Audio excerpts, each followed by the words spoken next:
Alexis Milo.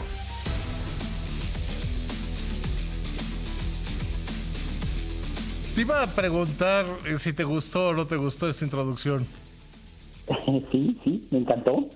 Oye, tengo muchos temas que hablar contigo, pero hay uno que acabas de tuitear y me tiene consternado. Entonces, si tu pareja revisa tu teléfono, ¿no es espionaje? No, son labores de inteligencia. Son labores de inteligencia. Exactamente. Ajá. Dijo la tóxica. No te estaba espiando, te quería evitar un problema.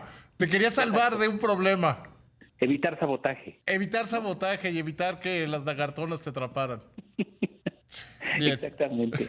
Oye, querido Alexis, a ver, hay que entender qué pasó hoy en los mercados porque la caída de este banco Silicon Valley pues no es, sí generó un muy fuerte movimiento, pero me gustaría que le diéramos alguna dimensión en qué pasó con los mercados, que incluso se llevó al peso, a la caída, a ser la moneda más depreciada de todo el mundo hoy, en la semana.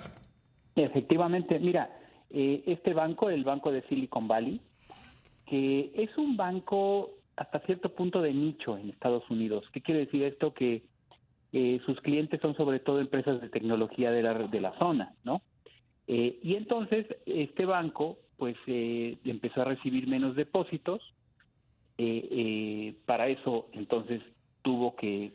Que además no es un banco, digamos, es un banco virtual. Bueno, es un banco importante, digamos, tiene activos por 900 mil millones de dólares, activos que ha recibido.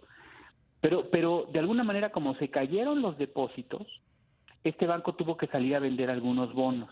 Y entonces esto precipitó su caída y pues bueno, hoy vimos que el banco pues ya está en quiebra, ¿no? Ahora, esto se ve en un contexto en que, esto hay que ponerlo en un contexto para entender qué es lo que está pasando en el resto de Estados Unidos.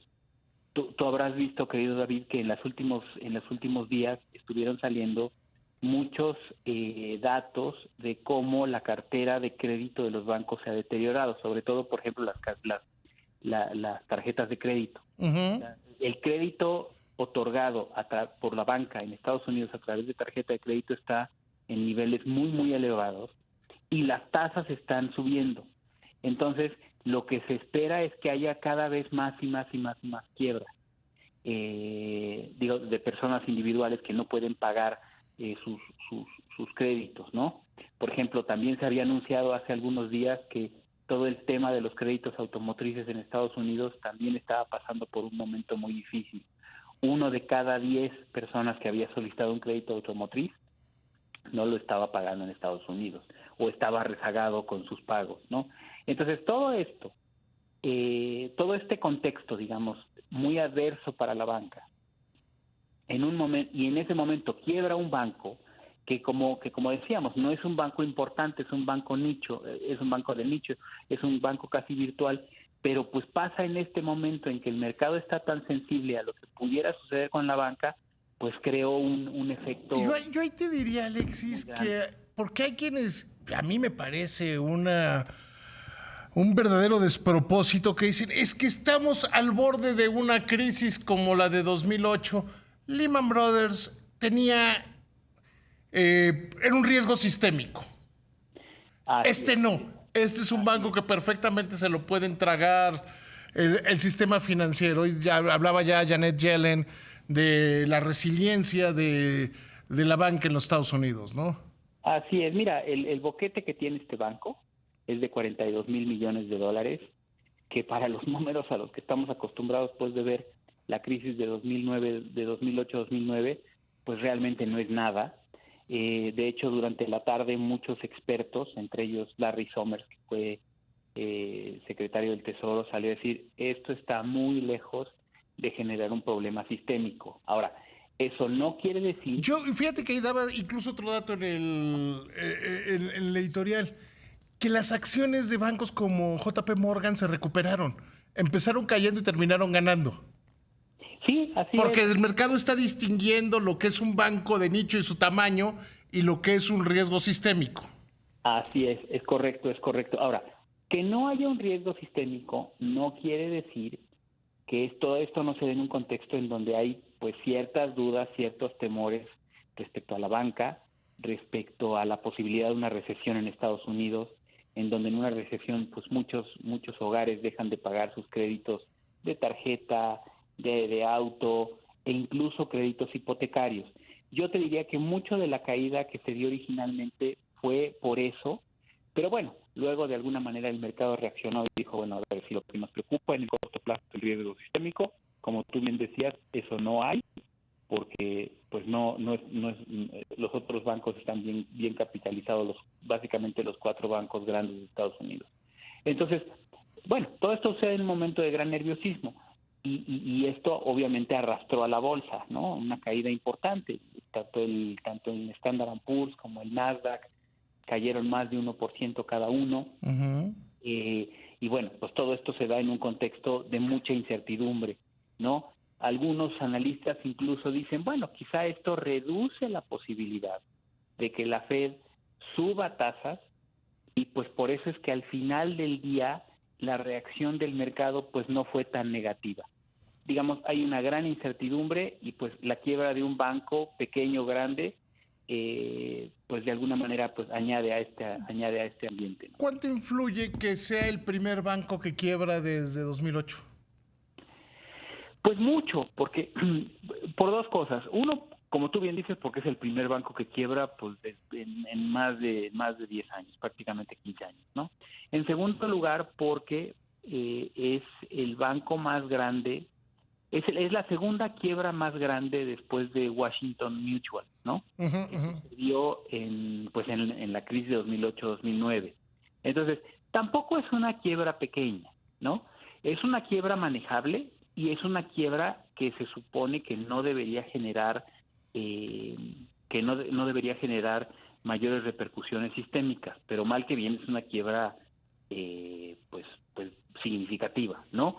Algo que llama mucho la atención aquí, querido David, es que como es un banco en una zona de clientes con mucho dinero, con mucha liquidez, la cantidad de cuentas que estaban completamente cubiertas por el seguro de depósito, el famoso FDIC, ¿no? Uh-huh. el seguro de depósito federal en Estados Unidos, digamos, el equivalente al IPAP mexicano. A nuestro IPAP, exactamente. El 95% de las cuentas no estaban cubiertas por este seguro, ¿sí? Entonces, esto hizo a muchos pensar, bueno, ¿qué pasa si quiebran más bancos cuyos depósitos no estén cubiertos por este seguro? Y ya salieron algunos bancos a decir, no, a ver, este banco, pues porque era de muchas startups y empresas de tecnología de mucho dinero en Silicon Valley, etcétera. Mi teoría es que era un banco que se arriesgaba demasiado, ¿no? No, claro. Que tenía un mal balance en su cartera. Era otro modelo de banco, exactamente. Por eso, incluso antes de que las autoridades federales llegaran a cerrarlo, ya el propio gobierno de California ya lo había cerrado, ¿no? O sea, las autoridades financieras de California ya lo habían cerrado. Entonces, yo creo que un poco lo que está quedando claro, o lo que quedó claro, pero pues todo esto lleva cierto tiempo para analizarse, es que era un banco con un modelo de negocio específico, en un cierto nicho, y que no tenía un problema de repercusiones sistémicas. Para darte una idea, en los grandes bancos, como por ejemplo como Bank of America, la cantidad de depósitos que no están cubiertos o que no están cubiertos en su totalidad por el seguro anda alrededor del 30-35%. Uh-huh, uh-huh. Y como te acabo de mencionar, en este banco era el 95% los que no estaban cubiertos. Quiere decir que eran cuentas muy grandes, muy riesgosas y que se ve un poco, entonces cada vez se empieza, como tú bien decías hace un momento, se empieza a distinguir que este es un caso en particular, y yo creo que lo que vamos a ver la próxima semana, desafortunadamente es viernes, pero bueno, más bien afortunadamente es viernes. ¿Quién sabe? Porque yo creo que es bueno que sea viernes. Es bueno que sea porque viernes. Le va a dar tiempo a todo el mundo de calmarse y tomar las cosas de mejor manera, ¿no? Claro. Entonces todo esto que vimos hoy yo creo que se va a corregir un poco la próxima semana. Sí, yo no voy a decir, a ver, con el tipo de cambio hay quienes dicen, ya ven, era una burbuja, era insostenible, y otros que lo vemos yo honestamente veo al tipo de cambio, desde que tenemos un tipo de cambio flexible en 1995, que es un precio más de la economía. Claro. O sea, mira, no, es que ya es una burbuja, no. Hubo un brinco fuerte y para eso es el tipo de cambio. Claro, el tipo de cambio es justamente para que los precios de la economía en su conjunto respecto a los de Estados Unidos se ajusten todos juntos, ¿no? Tenía un profesor que decía, es que el tipo de cambio es como cuando cambiamos el reloj para el horario de verano, ¿no? En lugar de que todos moviéramos nuestras citas una hora o las atrasáramos una hora o las adelantáramos una hora, cambiamos el reloj y ya. Eso es justamente lo que hace el tipo de cambio. Hace que los precios de toda la economía en su conjunto se ajusten vis a vis los de Estados Unidos de una forma ordenada. Y lo que vimos hoy, pues fíjate que era predecible a la luz de lo que discutimos en las ocasiones pasadas. ¿Te acuerdas que decíamos? Las altas tasas en México en relación a las de Estados Unidos, pues es un poco lo que genera este superpeso, ¿no? Sí, claro, o sea, y eso no va a cambiar. Mi querido Alexis, entonces hoy aprendí muchas cosas, especialmente de ti, y creo que Sam también ya entendió que si revisa mi teléfono no me esté espiando, está haciendo inteligencia para evitarme problemas. Exactamente. Que te vayas a autosabotear, ¿no? Que me vaya a autosabotear. Oye, porque además dice, y evitaron el ataque a Harfush. Pues, hubo muertos en ese ataque, ¿no? Pues no, y eso que estuvo duro. No, o sea, sí, cómo no, murió uno de los escoltas de Omar García Harfush. Sí, claro. Sí. Murió uno de sus escoltas y Omar García Harfush estuvo en el hospital. Qué bueno que la inteligencia sirvió. Imagínate lo que hubiera sido si no. Alexis, te mando un abrazo, ten feliz fin de semana. Saludos a tus hijos. Igualmente, feliz fin de semana, querido David. Un fuerte abrazo. Que te vaya muy bien.